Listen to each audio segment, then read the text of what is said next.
Extreme sports thrill seekers in search of video game adrenaline rushes have thrashed their virtual skateboards, snowboards, and BMX bikes in pursuit of the perfect trick and are all hot and bothered for a new challenge.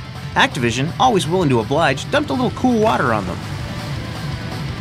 For those of you who don't know what wakeboarding is, it looks similar to what you would ride on a snowboard, but it's done behind the boat and you use the boat's wake to do tricks, but you also use rails and stuff like that.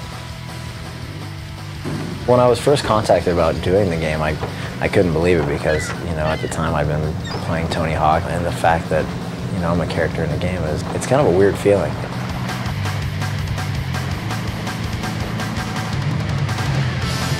If you want to make a kick-ass extreme sports game, you've got to get the top pros involved early in the game's development. They're very good at wanting the athletes' input because they know we're the ones who are doing it every day, and we'll give them the correct interpretation for what the sport is.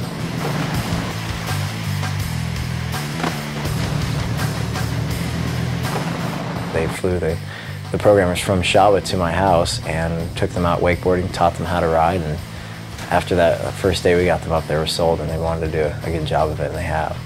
Shaun is not the only professional wakeboarder featured in the game. In fact, you can play over 12 different riders, including wakeboarding veteran Darren Shapiro.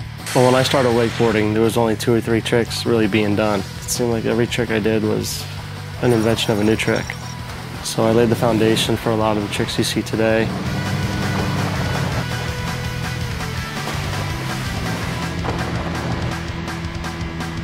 We got every wakeboarding trick in the world. Something I think is really cool is that stuff that we've actually made up, now the wakeboarders are trying to copy. You see it in the game and it's like, hey, we could probably do something different than we have. We've kind of poached some tricks that they've invented on there, and we're helping each other out.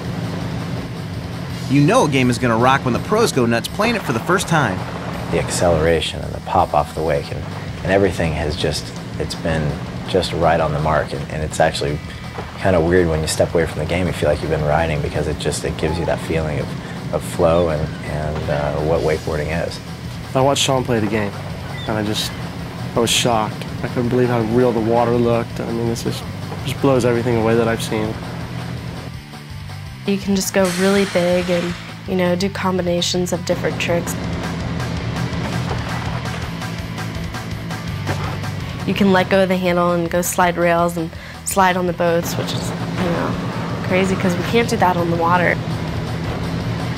For me, I had the most fun just playing with the wake, but when it really came together was when we just decided to let the guys let go of the rope and go off on the side. Ultimately, the pros were just as pumped about what the game can do for the sport as they were about their involvement in the game. The Pro Tour, we only have, about 10 to 15 girls that show up, and I think this video game is actually going to help wakeboarding and women's wakeboarding to grow and progress. In one way, it's so similar to the other boarding sports, skateboarding and snowboarding, but in another way, it'll just open people's eyes up to it's just something really fun to do out on the water.